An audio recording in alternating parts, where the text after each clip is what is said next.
Good morning student. देखिए, आज diet and diet का पार्ट 3 उस पर डिस्कस करेंगे। देखिए, उसमें मैंने आपको पार्ट 2 में असर्टिव सेंटेंस के बारे में बताया था।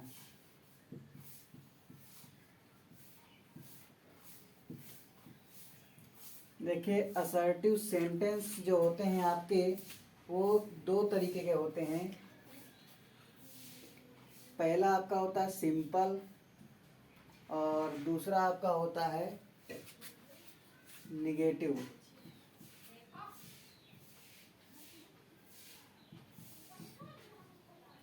पहला आपका सिंपल होता है, दूसरा निगेटिव होता है।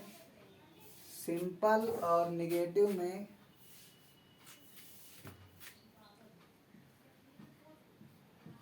दो ही खाली आपकी डिफरेंस होती हैं। पहला आपका सिंपल जो है, उसमें आपका जो है कई तरीके के आपके टेंस भी होते हैं। देखिए, 12 टेंस होते हैं और इसमें भी आपके 12 टेंस फॉलो होंगे।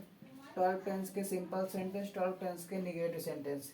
कॉमनली दोनों में देखिए हेल्पिंग वर्ब जरूर होती है, लेकिन जो सिंपल होते हैं उनके साथ हेल्पिंग वर्ब ही ओनली लगती है आपकी, और जो निगेटिव होते हैं उनके साथ हेल्पिंग वर्ब के साथ में नॉट का यूज होता है। लेकिन साथ ही साथ सिंपल में दो ऐसे टेंस होते हैं जिसमें कोई भी हेल्पिंग वर्ब नहीं होती है, जो आपके होते हैं प्रेजेंट का इंडेफिनिट और पास्ट का इंडेफिनिट। ये दो टेंस आपके होते हैं जिनके अफर्मेटिव सेंटेंस में या फिर सिंपल सेंटेंस में किसी प्रकार की कोई भी हेल्पिंग वर्ब नहीं होती है। तो उसमें जो है आपका कोई हेल्पिंग वर्ब नहीं होती है, तो उनको पहचानने के लिए आप देखिए, प्रेजेंट इंडेफिनिट का होगा तो उसमें एस या ई एस उसकी वर्ब्स में लगा होगा, और पास्ट इंडेफिनिट होगा तो उसमें वर्ब की सेकंड फॉर्म लगी होगी। ये तो था डिस्कशन आपका सिंपल और नेगेटिव के बारे में। अब आगे चलते हैं। सिंपल सेंटेंस के अकॉर्डिंग कुछ सेंटेंस लेते हैं जिनको हम इनडायरेक्ट में चेंज करेंगे। तो देखिए,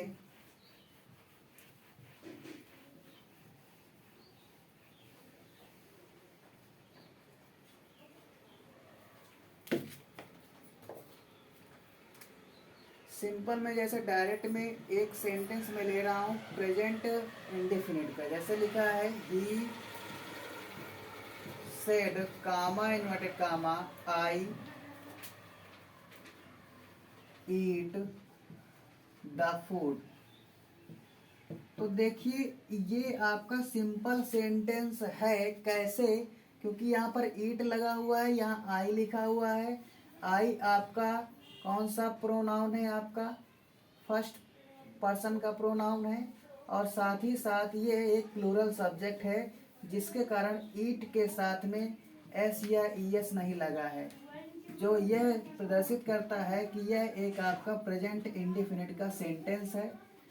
सबसे पहले जब भी आपको कोई भी इनडायरेक्ट बनाने के लिए सेंटेंस आता है, तो उसमें आपको ये देखना है कि जो भी आपका सेंटेंस दिया है उस सेंटेंस में कौन सा टेंस है और उसका जो रिपोर्टिंग वर्ब है वो किस टेंस में दिया हुआ है।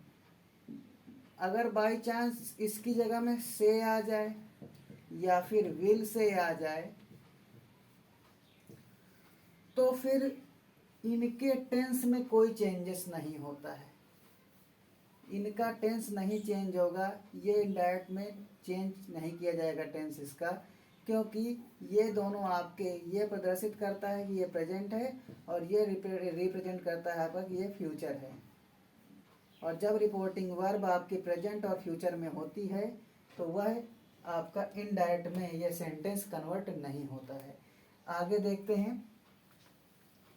क्योंकि यहाँ पर सेड दिया हुआ है, जो यह रिप्रेजेंट कर रहा है कि यह टेंस आपका जो है रिपोर्टिंग वर्ब पास्ट में है, और यह टेंस आपका प्रेजेंट इंडेफिनिट है। और रूल्स के अकॉर्डिंग मैंने आपको पिछली वीडियो में बताया भी है कि प्रेजेंट इंडेफिनिट का सेंटेंस पास्ट इंडेफिनिट में कन्वर्ट होता है जब इनडायरेक्ट बनाते हैं। तो यहाँ पे देखिए, ही सेड वैसे ही लिखा जाएगा, क्योंकि सेड के बारे में भी मैंने बताया था कि सेड जब भी लगता है, अगर उसके बाद में कोई ऑब्जेक्ट दिया है तो हम उसे टोल्ड में बदलेंगे, अदरवाइज सेड को सेड ही रहने देंगे। इन्वर्टेड कामा कामा हटाएंगे, दैट लगेगा। फर्स्ट पर्सन का सब्जेक्ट आपका दिया है, ये प्रोनाउन है, जो कि मैंने आपको रूल्स बताया था 1 2 3 अपॉन SON, यानी कि 123/सन, जिसमें कि फर्स्ट पर्सन सब्जेक्ट के अकॉर्डिंग चेंज होता है, और आई आपका फर्स्ट पर्सन है जो कि रिपोर्टिंग वर्ब के सब्जेक्ट के अकॉर्डिंग चेंज होगा, आई ही के अनुसार चेंज होगा, तो यहाँ आएगा ही। और ईट है आपका जो, वो आपका एट में कन्वर्ट हो जाएगा, क्योंकि ईट फर्स्ट फॉर्म है, और चूंकि ये पास्ट इंडेफिनिट में चेंज होगा तो वर्ब की सेकंड फॉर्म लगेगी एट, और आगे आपका द फूड रहेगा सेम कंडीशन में। इसके बाद में देखिए एक एग्जांपल में आपका कंटिन्यूअस के ले रहा हूं, जैसे लिखा गया है he said I am running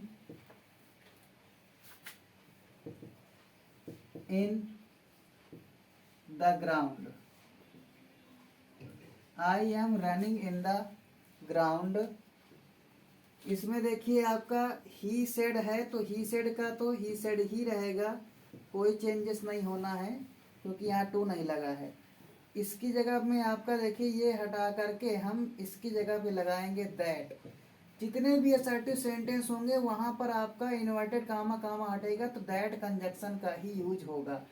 I आपका ही के अकॉर्डिंग ही चेंज होगा, ही आ जाएगा, और यहाँ पे एम है, कॉन्टिन्यूस है, प्रेजेंट का पास्ट के कॉन्टिन्यूस में चेंज होगा तो ही के अनुसार वहाँ पर वाज होता है। आगे आपका जो सेंटेंस दिया है सेम सेंटेंस वैसे ही राइट कर देना है। तो मेरे ख्याल से मैं समझ रहा हूँ कि आप लोग को समझ में आ चुका होगा। तो आप लोग प्रेजेंट के जितने भी टेंस होते हैं असर्टिव सेंटेंस के, वो आप सभी जो हैं पास्ट के सारे टेंस में कन्वर्ट करते हैं, जिसमें कि मैंने 2 एग्जाम्पल आपको बताया हुआ है। आपको इसी तरीके से आगे के सेंटेंस भी अपने कॉपी में कन्वर्ट करना है। और यदि अगर आपको कोई समस्या होती है तो आप हमारे ग्रुप चैनल आपका DK कोचिंग सेंटर पर आकर के कमेंट कर सकते हैं, या फिर आप हमारे कॉन्टेक्ट नंबर 6306279324 में कॉल करके आप जानकारी प्राप्त कर सकते हैं। अगले वीडियो के लिए आप लोग इंतजार करें। धन्यवाद।